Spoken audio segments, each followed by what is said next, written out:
We're going to start, even though most people haven't gotten here yet, whether they're coming today for different reasons, not able to come, I don't know. But I want to welcome everybody who's here. Helen, Gea, thank you so much for reaching out. Robert Moshe, we have Ellen in person, we have Ruby in person. I want to remind people that we read from, remember the Psalm songs that we read from? So Gea is our guest speaker today. Well, at the beginning, she's the one who wrote this. You know, every class I talk about you, Gea. And I always read from this. So, oh good, Phyllis is here. Hi, Phyllis. Gea reached out to me because people may not be familiar. Hi, Phyllis. Remember the Psalm songs that I always read from? The English? So that's Gea Aronoff. She's the one who wrote it. She's on the Zoom. Put on lights, yeah. Hold on one second, everybody. Getting some lights on. I'm just going to ask the maintenance people if they could come put lights on the lobby. Yes, you're right. Every time we should have that. Just a moment. Sorry. Today is Yom HaZikaron L'Chalalei Tzahal. It's the Memorial Day for soldiers who fell, and also Nifkei Pulot Eva, which is victims of terror actions. I'm not sure exactly what it's called in English. Second.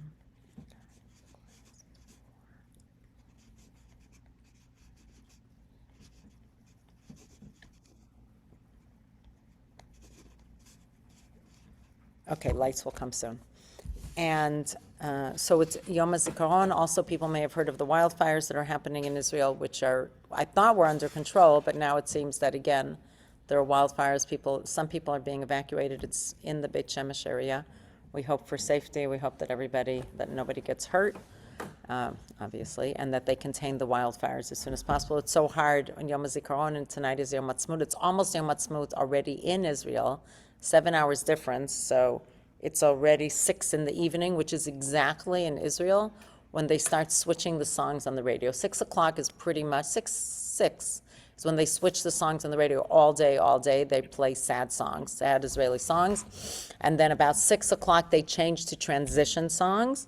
And then there's an amazing, usually, I didn't see it this year, but there's an amazing event in Yerushalayim in the presence of the president and the prime minister and many ministers and just people of whatever the word is, I don't know, who are invited, and they light 12 masuot, 12 torches. Are people familiar with that?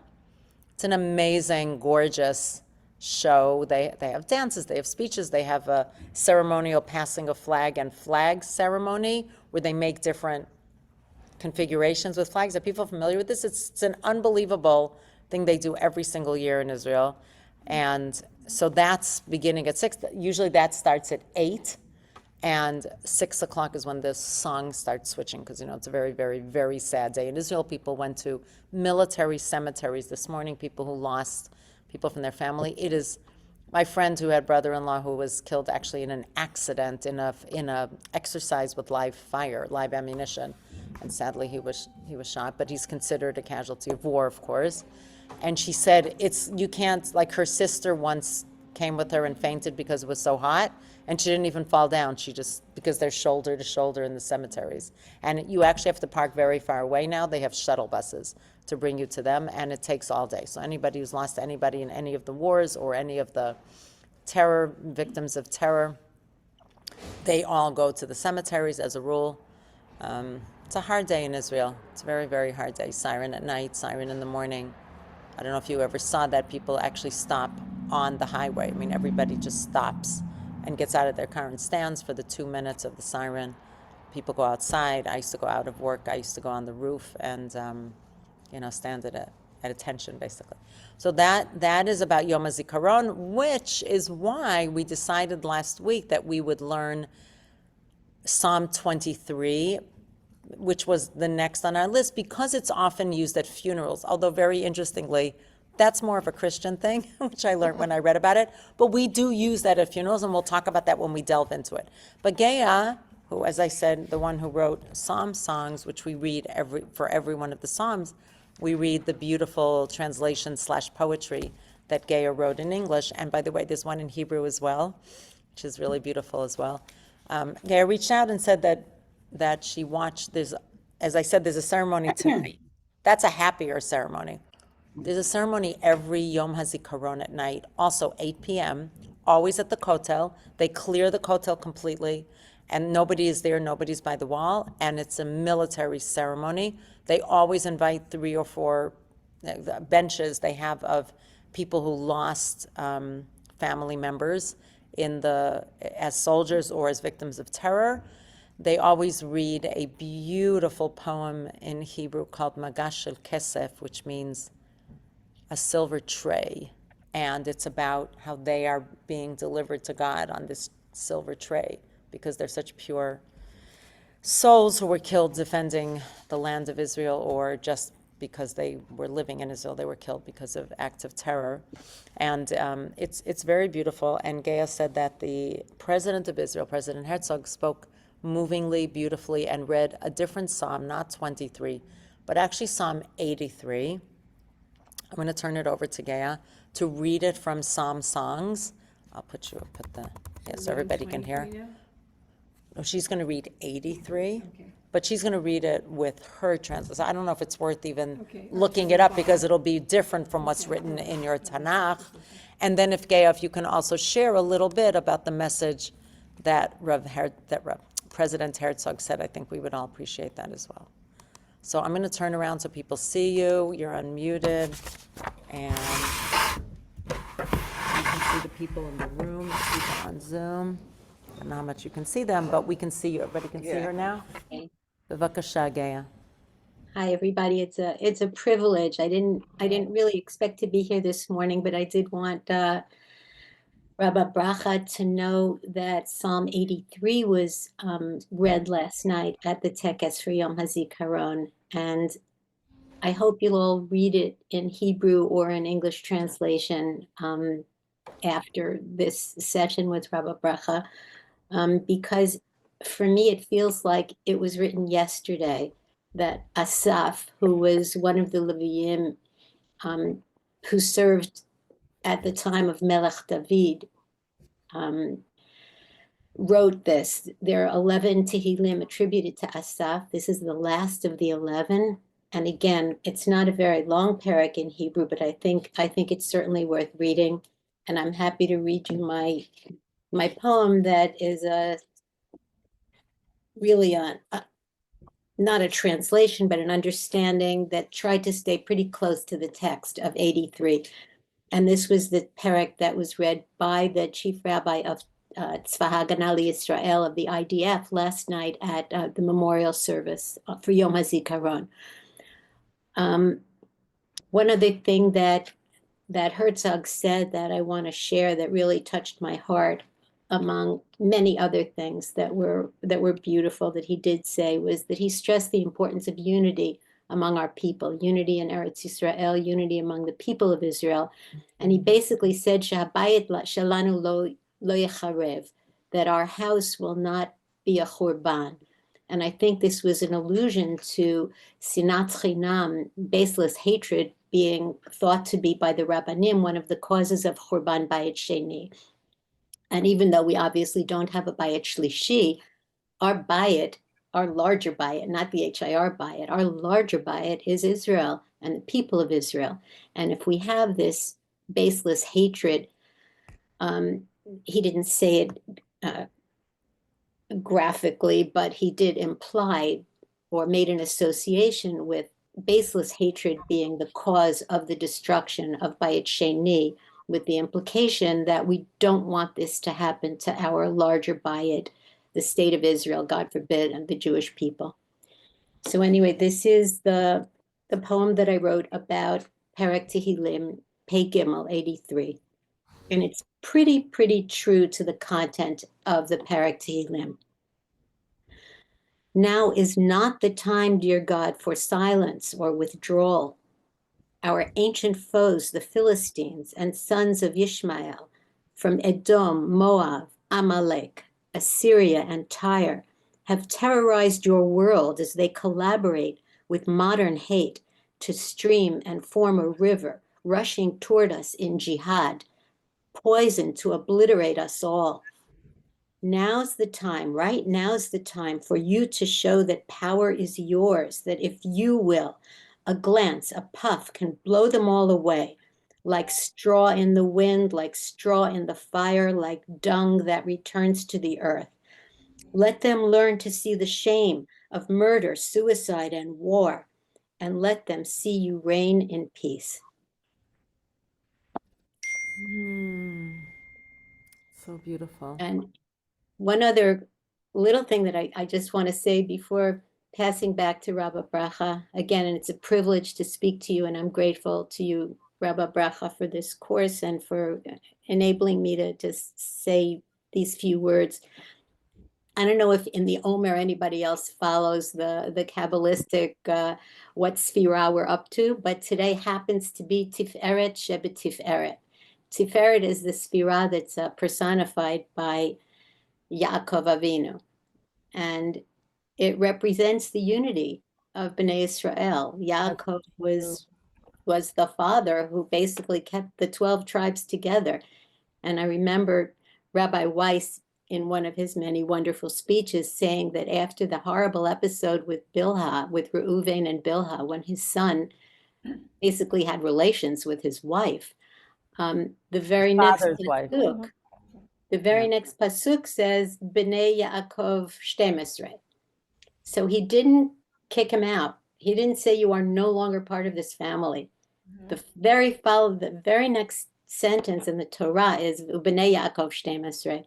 And I think it's relevant to Herzog's speech about the importance of unity, and especially on this day of Yom HaZikaron, that's Tiferet Shebetiferet. We're in the week of Yaakov and the day of Yaakov, and there is tremendous importance for us to stay together, because we certainly know that the objective of our enemies is to have us not be united. Thank you. That was so beautiful. Oh, my goodness, that Tiferet Shebetiferet is just stunning.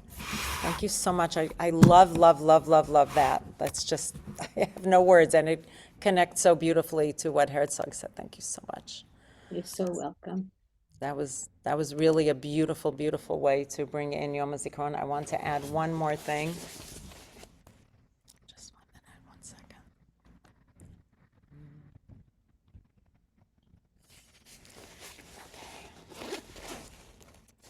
I want to read a very short poem written by a man. It's a day for poetry. Named Alex Singer, who made Aliyah from Washington, I think, I'm not sure from where, in the 1980s. And he enlisted in the Israeli army. Once in a while, I think he might have been a commander, or, yeah, I guess some sort of commander. Once in a while, as I progress toward the course's end, I feel a pang of fear. Today, I felt such fear. If the war comes, when the war comes, I will have to lead men to die. But those men were not men a short time ago. Some don't even shave yet.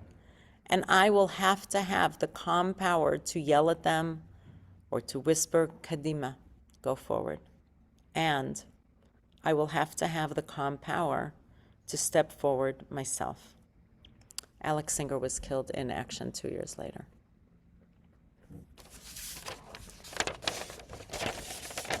We think of all those who were killed, like almost 400 Chayalim and Chayalot were killed since October 7th, and yet we have many, many older memories of people who were killed in previous. And I wanted, once I heard that poem, I wanted to bring his name in. I don't think I'd ever heard of him before, so I was glad I had the opportunity. Okay, let's everybody take a breath.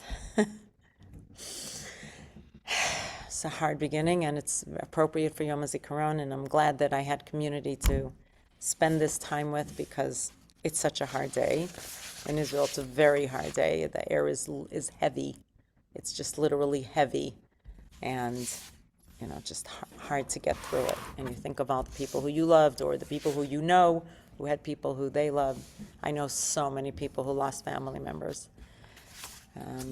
Baba Bracha, Yeah. will you indulge me to read one more poem? Yes. I have one Yes. more that I think is appropriate to share. Go for it. Ben Sussman is someone who lost his life early after October 7th, I think on October 8th, and he is related to members of this community. I think he's Jackie Number of them. Bentheim's grandnephew. And also Tiferet Sussman and Josh Kahn, so it's Tiferet's first cousin.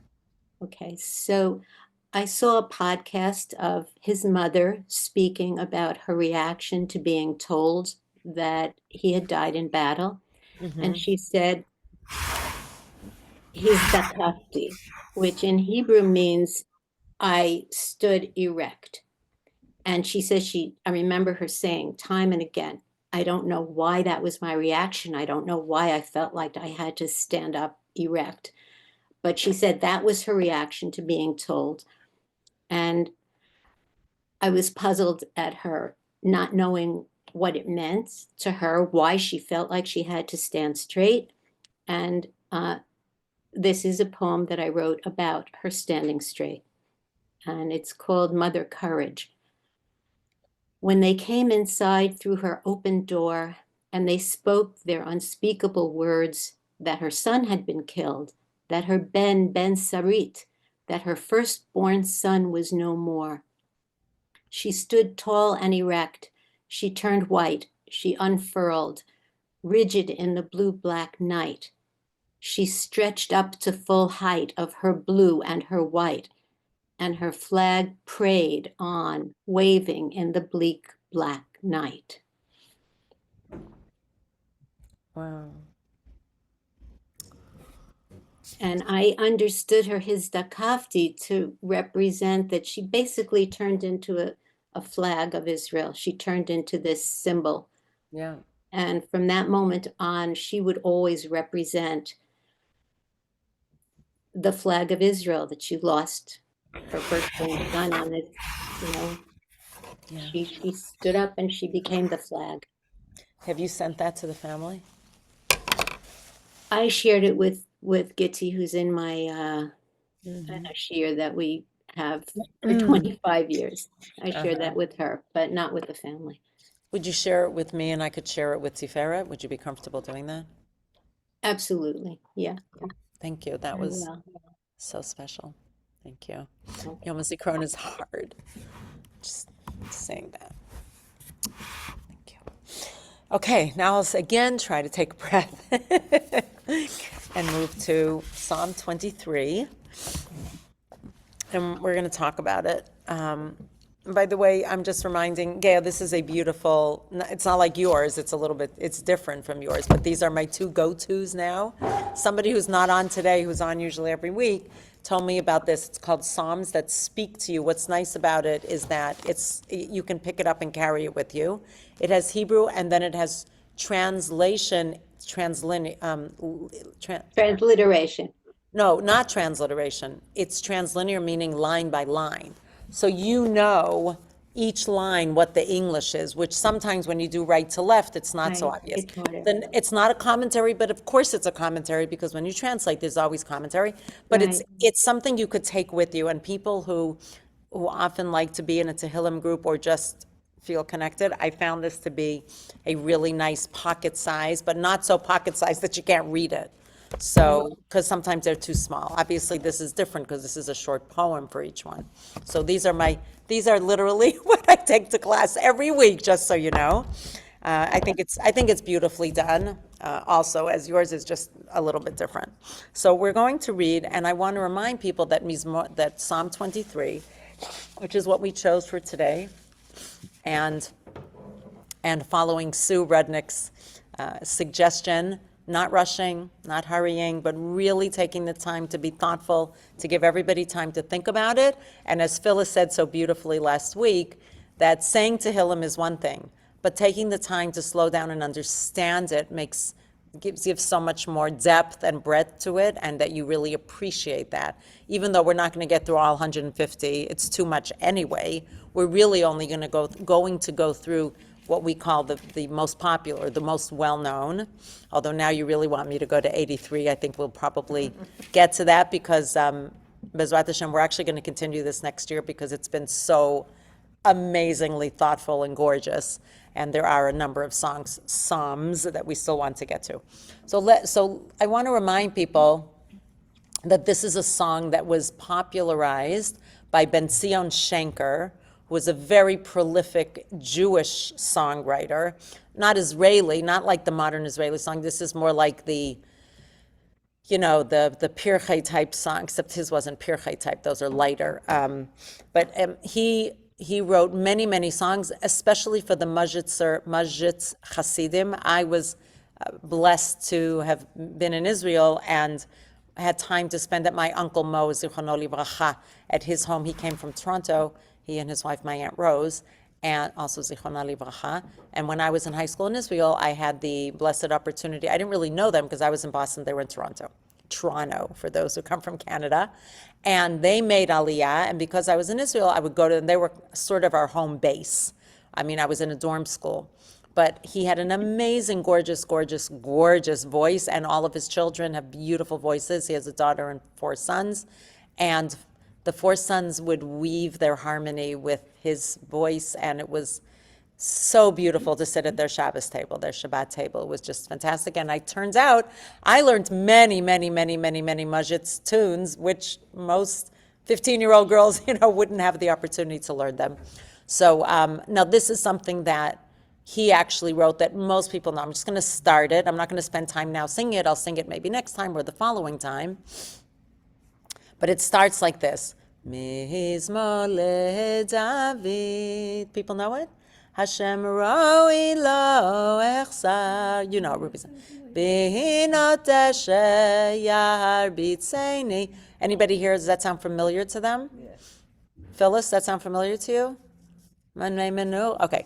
It's probably the most well-known of all the Mizmor LeDavid for Psalm 23. It's the most well-known tune. We actually sing it in HIR when we transition from Mincha to the Shi'or. We do on Shabbat, we do a Shi'or between Mincha and Maariv. People from the community give it. It's really special. And we sing it as the women are going to the men's side, and as we collect our chumashim or whatever it is, we sing it. It's very well known. But I'll sing it more towards the end when we finish learning it, because we already took time today, so I don't want to take more time. But I do want to read it. It's short, so as is our minhag, but now we have Geya, our poet, on. So Geya, I will ask her to read the English from Psalm songs. That would be rude if I would, but one second, I'm going to read it in Hebrew first, Rega, and then I'll ask you to read the Psalm song so that we have an intro to just what it sounds like. Mizmor LeDavid. Adonai ro'i lo echsar, binot deshe yarbitzeni, al mei menuchot yinahaleni.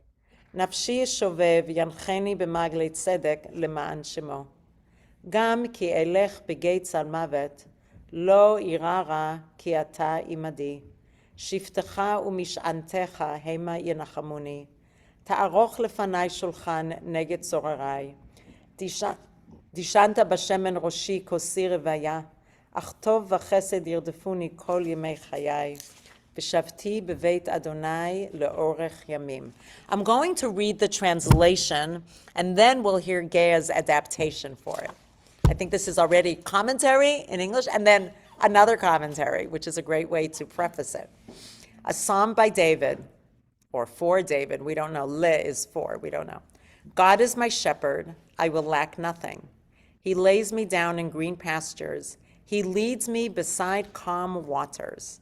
He restores my soul. He guides me along righteous paths for the sake of the glory of God's name.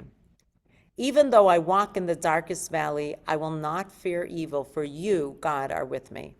Both your rod and your staff comfort me. You spread out a table before me in full view of my enemies. You anoint my head with oil. My cup overflows.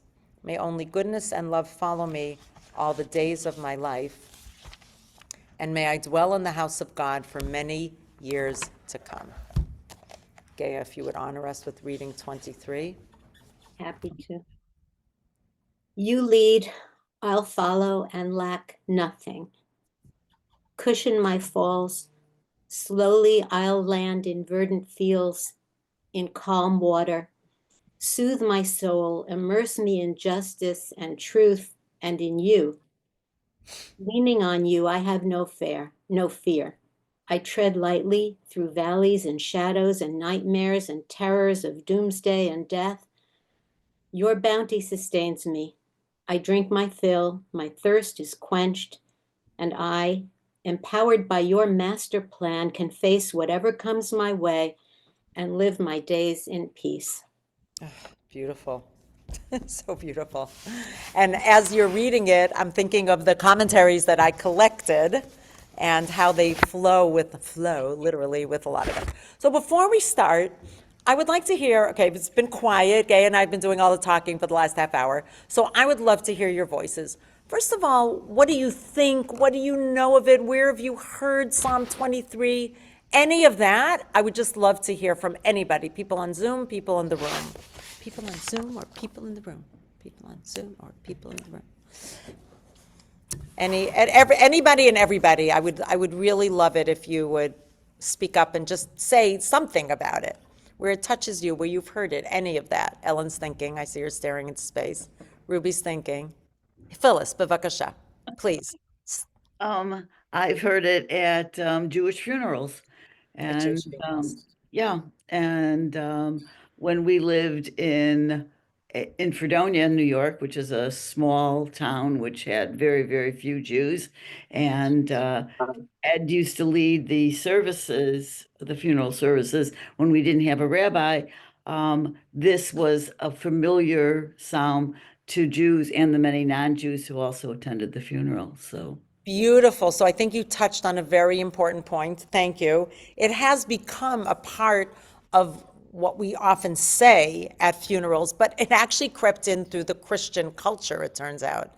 And as a matter of fact, when I was looking up commentaries, I had deluge of Christian commentaries, which I wasn't so interested in.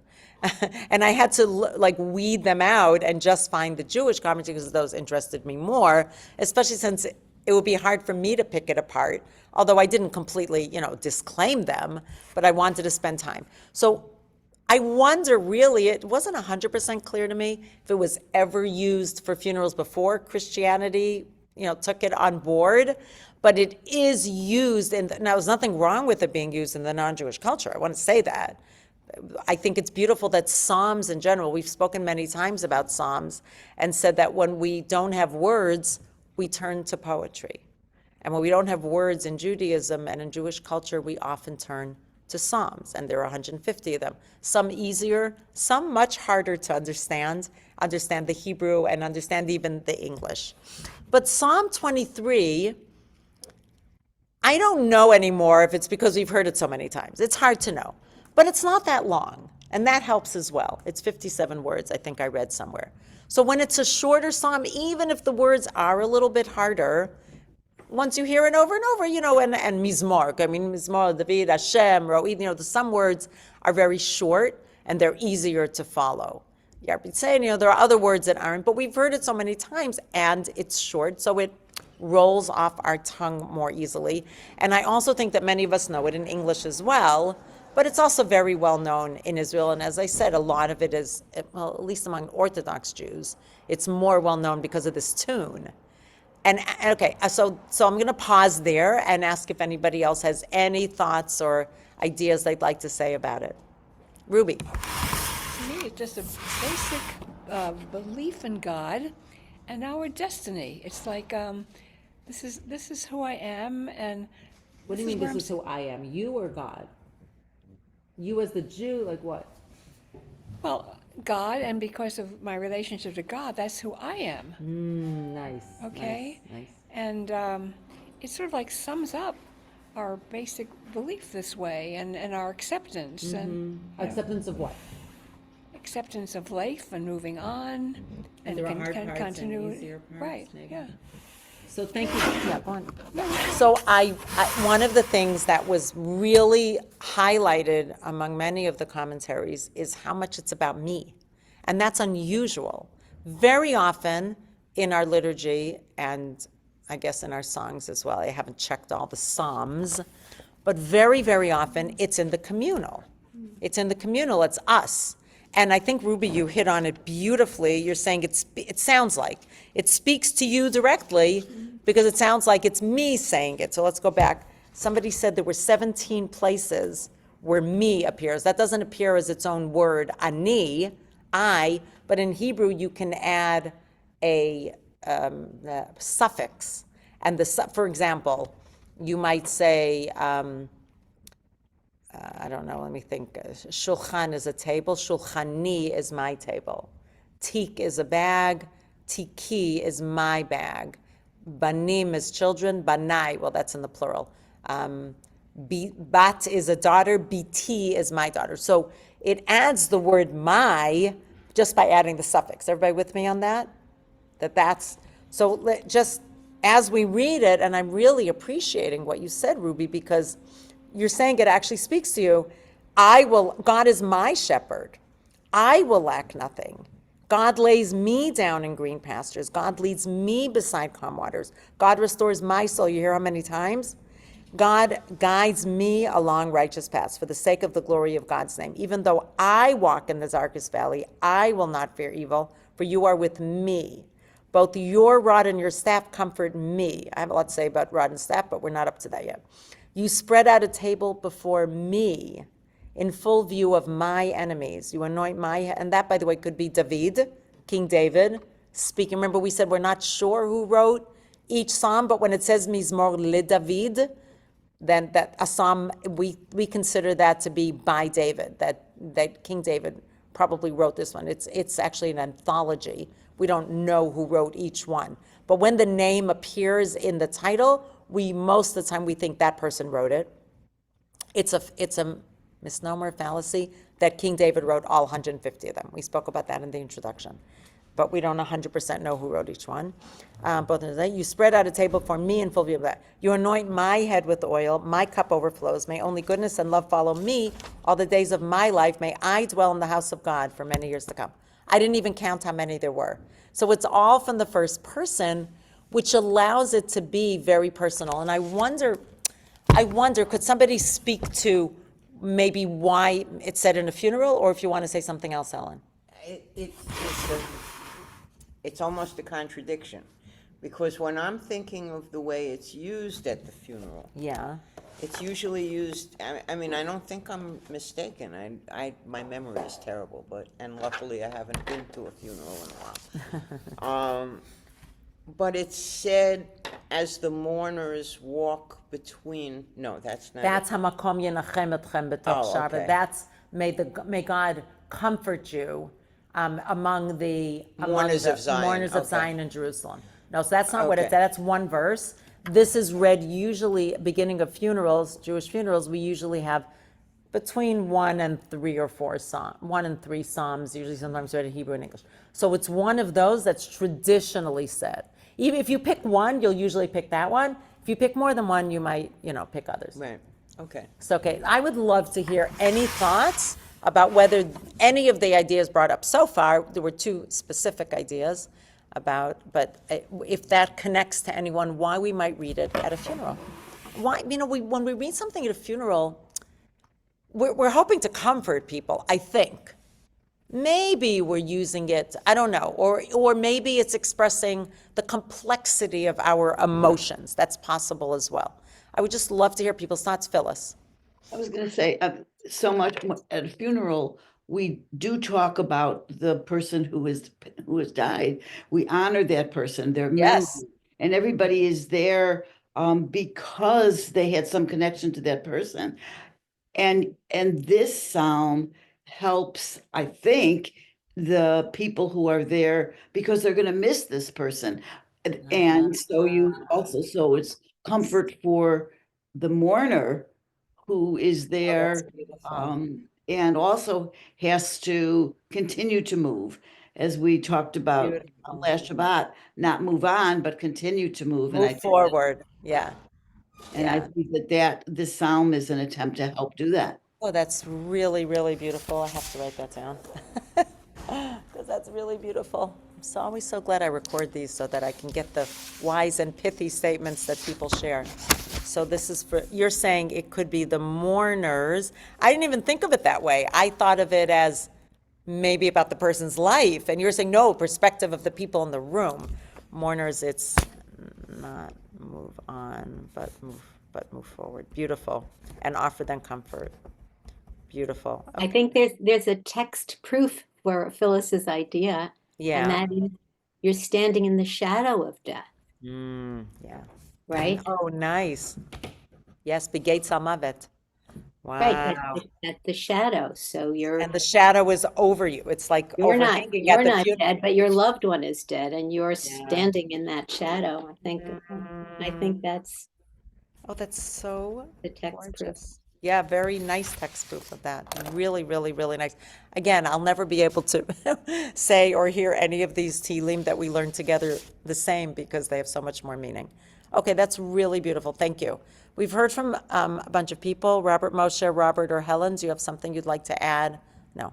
About the psalm, anything, Robert? Any thoughts? You don't have to, but you can if you'd like. No. Helen, nothing? Okay. Does anybody know when other times that we say it? Anybody know? You might not. It's kind of a piece of trivia. In the Sephardic tradition, it's actually used before Kiddush as an introduction to Kiddush, to Kiddush. Some say it night and day, some say it only day, but it's used as an introduction, which I found fascinating.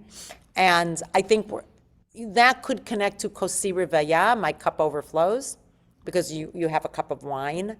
I haven't found the source for why.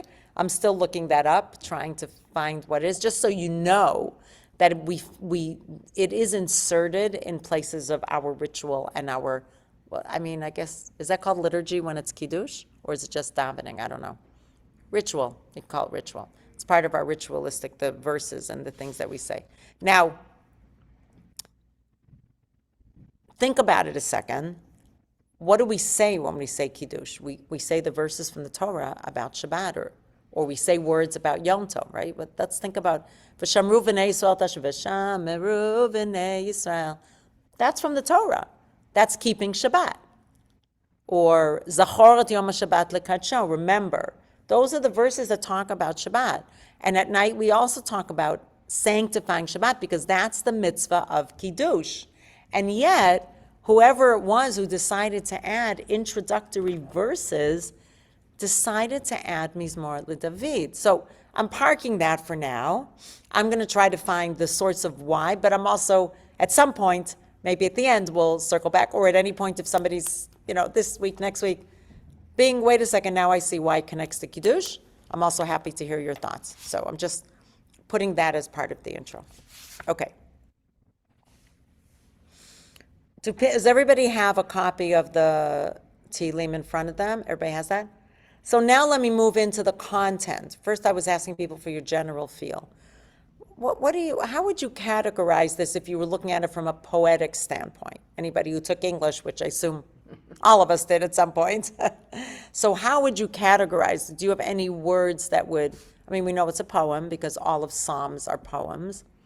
Anything else you might want to, what do you see in the Psalm itself?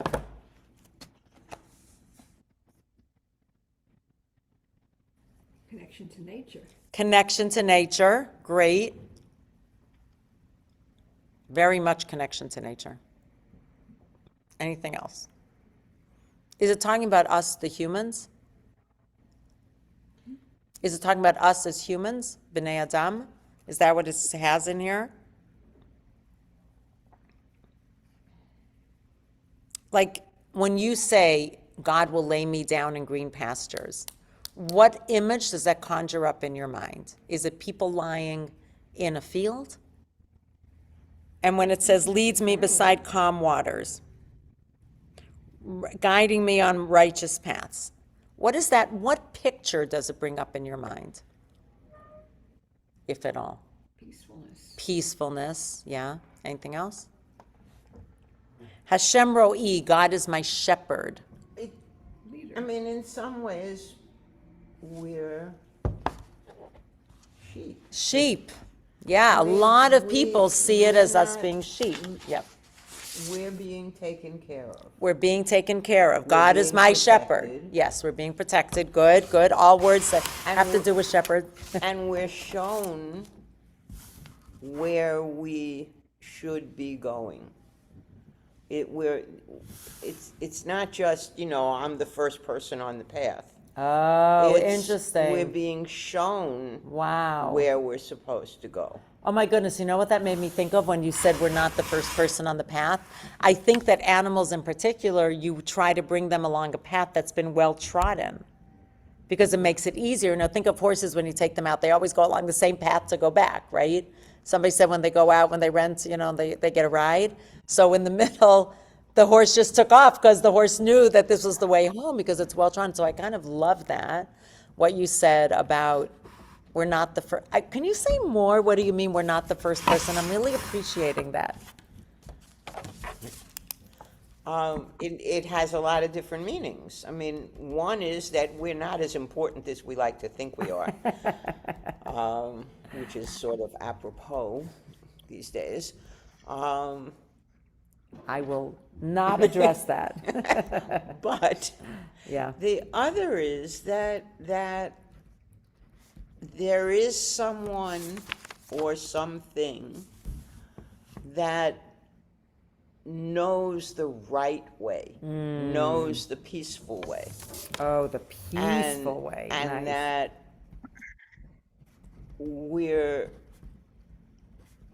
this is the first on the path. And it's Oh, God this is the thing- first, God shows right, us. and Yeah. God is trying to show us Yeah. where to go for that kind of peace. Beautiful. Does anybody do people like the allegory? So those are the words I was looking for: literary allusions, metaphors, and similes, all things that we learned when we were taking English. And that does feel like what this psalm is all about. It's metaphors. It's not about, a person per se. I mean, it is, but it starts the whole thing by saying, Lord is my shepherd. Although, notice, even though there's only a few psukim, it does switch in the middle from this simile or allegory to shepherd, and it doesn't. I don't think it actually says sheep anywhere, but it does make us. Does it? Nafshi shaveh guys, maybe that. No, it doesn't say it, but because it's shepherd, therefore we think that it might be about sheep and lambs. Or nobody said goats, which is interesting. Is a shepherd for goats as well? Is that called the same? Yeah, right. No, it's a goat herd. Oh, that's a goat herd, right. Thank you. That's helpful. I don't know what it is in Hebrew, but yeah, so this would be for sheep. Do we like being referred to ourselves as lambs? Does that feel good to us?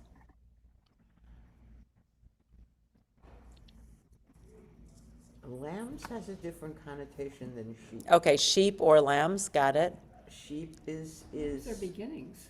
sheep is a follower. Right. Sheep is It's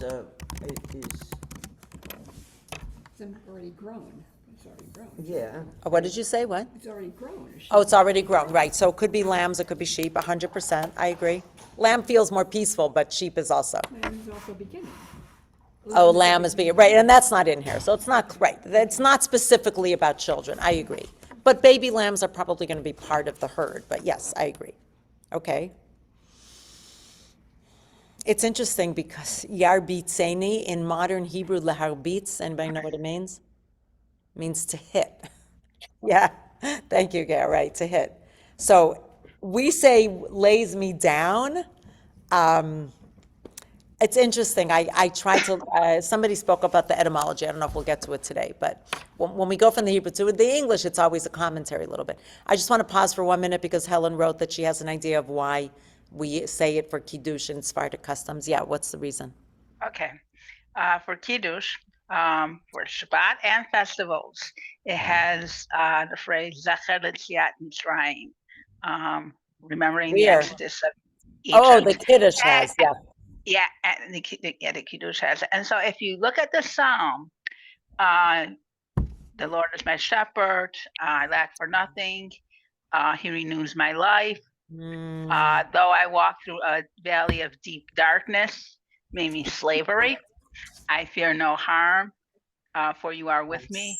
Nice. Um, Very so nice. that- Beautiful. You're saying it aligns with it. It mimics the Yes. path Beautiful, thank you. That's beautiful. Thank you for sharing that, Helen. Really appreciate it. I can see you got the wheels of your mind turning. Okay. Okay, so anybody else want to say something? Yeah, Going- Shepherd, go for it. Going back to, how do you feel about being compared to a sheep? Yeah. Which, so I keep thinking about that, right?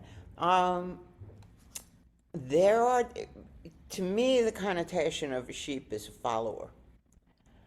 And we say people are sheeps. They just Yeah, go. it's mindless, feels mindless, yeah. Two things. One is that I think it depends on who you're following. And in this case, the person or the thing that we're following is God, and that spirit is extremely generous and peaceful and giving us what we need. The other thing is that every once in a while, I wake up and I wish I were a sheep. And you didn't have to make every day you have to make decision after decision after decision.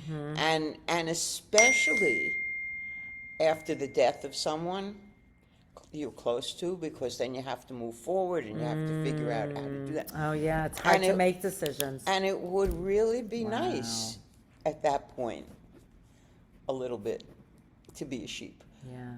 and to know what to do, to have You know, somebody who knows what to do, and you just It's can interesting, follow. many times I've heard from people who had often a sudden loss, although it doesn't have to be, where they say, somebody took me by the hand and led me and told me what to do. I was in a daze. That's really, really insightful. I'm really appreciating that. So we have two beautiful reasons, or at least two, if not, we have so many reasons already why it is appropriate for a funeral, actually. As we said, speaking about the mourners and how they may need the comforting, and as Gaia pointed out, the shadow of death is on them. They're not, right, it's the shadow that, it's really beautiful. They're not in death themselves, thankfully, but they're feeling the shadow kind of cast over them because it's so visceral for them, and for everybody else in the room as well. I mean, they're coming for a funeral. And now you're saying, and the lambs really, or the sheep really resonates because I really think it is so often. And it's actually physiological that the brain has trouble focusing. I often tell people this who have lost, because they say, I don't know what's going on, I can't focus, I'm having trouble completing my thoughts, my brain won't follow. And it was taught to me when I was sitting Shiva many years ago for my father, which was a very sudden death at age 60 for him, and I also had this trouble, and a psychologist or a therapist said to me that the brain protects itself from the pain by not allowing you to linger too much on the feeling or on what's happening. And so it's actually a physiological reaction in grief, to not be able to focus. It's like a protection method. Now, the brain may not know, no, I don't want that protection right now. I want to focus right now. So brains don't know that. It's just a reaction to the emotion of grieving. And it's a very common reaction. So often people feel they're in a daze, or they don't have enough knowledge, because maybe the person who passed away, again, could be suddenly, or didn't get their affairs in order. It could literally be, I can't open their phone because I don't have the code. Or I don't know what to do about the bank accounts, or I don't know what to do with my life now because we had this idea or this trajectory, and now it's changed, and I need help in figuring out what to do to go forward. Okay, one thing that's resonated with me is the significance of the word house. Okay? House, of course, has pastures, valleys, water, and so forth around it. But the significance of the house, this is where, because it's, Oh, B'veit Hashem at the end. Yeah, I will dwell in the house of God. Yeah. Right. Oh, as opposed to the pasture? no, that the significance just of the significance of house itself, the word house, the meaning of house, where it's located, whether it's God's, whether it's our own home. This is the importance of house, of Home, maybe. House Yeah. or home? House. Even the house. Physical, But house is the physical structure, home is, Right, but you have to have the physical structure Oh, you have to have the within physical which to structure. live, within which to grow, Nice, within which to nice, move. nice. And It's and- interesting because speaking about the Tiferet Shebetiferet and Yaakov is not only Tiferet, Yaakov, Jacob was also Bayit. That's what we say that he is exemplified. Why? Because everybody stayed within the home, within the house. Nobody was left out. All 12 tribes, all the children stayed in the Bayit. So Yaakov is very much personified, and so that I mean, house that's. is a physical structure. Obviously, it symbolizes home. It symbolizes our. Right, so it's family. interesting. V'shavti b'veit Hashem la'orech yamim. Phyllis, thank you for coming on. Chag Sameach for tonight. V'shavti b'veit Hashem la'orech. So then I will stay in God's house. So that will be interesting when we. That's what you're referring to, the last pasuk. So when we get there, I mean, I'm not saying we shouldn't talk about it now, but we'll for sure get to that as well, because that's usually the summary, right? That's the suffix. That's the end of the end of the psalm. What does it mean to be in God's house? Does it physically mean to be in a house? Like I go to shul or I go to a Beit Midrash? Does it mean that my home is filled with God? So whenever I'm in my home, God is there? These are all options. Let's also make sure we come back to that. I'm not leaving it. I'm just saying, like, thank you for bringing that in. I appreciate that. I'm actually thinking of the difference between being outside, where you're less protected, and being in a home. In root, it's they leave Beit Lechem, Bethlehem. Now, Beit Lechem means the house of bread. The house of bread means that I have bread, right? I have food to eat. I have sustenance, even though, of course, they left because of Why is famine. it could Wait, say wait, the just world of God. It doesn't- wait, why hold say up, wait. Let me house? just finish. Wait, I'll get to that. Just 1 second. Beit Lechem, and then they went to Sdei Moab. They went to the wilds or the fields of Moab. So they left a home, which was part of the Jewish people in Israel. I'm talking about Nomi and Elimelech and their children, and they went to Sdei Moab, to the fields of Moab. So the fields are often a dangerous place as opposed to a bait. That's what I wanted to say when you were talking about bait. So what did you ask? I'm I'm sorry. saying it could have said, I will dwell in the world of God. Why does it say the Yes, house of God? yes, exactly. So does that mean Beit HaMikdash? Does that mean the temple? Or does it just mean that my home is, or I go to a shul? That's the question. I don't know. I mean, the world of God, yes, that doesn't feel more protected. Maybe a bayit conjures up protection. Is that possible? Maybe. Yeah. Okay, we'll continue asking those questions until, so this was really a beautiful intro. I'm trying to think if there's anything else. Oh, I want to add one more thing, that we spoke about lambs being pastoral, but lambs are also frisky. Sheep, lambs can be frisky, and they can kind of run back and forth, which is also can describe us, right? Right, we don't always, you said you can't sit through a dentist appointment. Yeah. So lambs are frisky and need the shepherd for guidance. They can learn, right? And so what do you mean they can learn? Well, they're first beginning to learn, the first beginning. Oh, to lambs are, understand. yes, Yeah, yes. And we don't know if we're lambs or sheep in many ways, like maybe we're one, maybe we're the other. There are a couple more things that I'm going to end up bringing up next time because our time is up. But if you remember in the High Holiday Liturgy, we sing, Kivakara to'edro. I don't know if that's a tune used in America or in Israel. That it's like the shepherd counting the lambs, that God counts us, or God something, and there are many different allegories for that. Does God count us and every time we pass through? So it's, for me, very much, which I haven't seen anybody write about in the commentaries yet, but I thought it was interesting that that's another place, and maybe I'm going to bring next time, I'll also bring the wording from the High Holiday Liturgy so we can see how they compare with each other.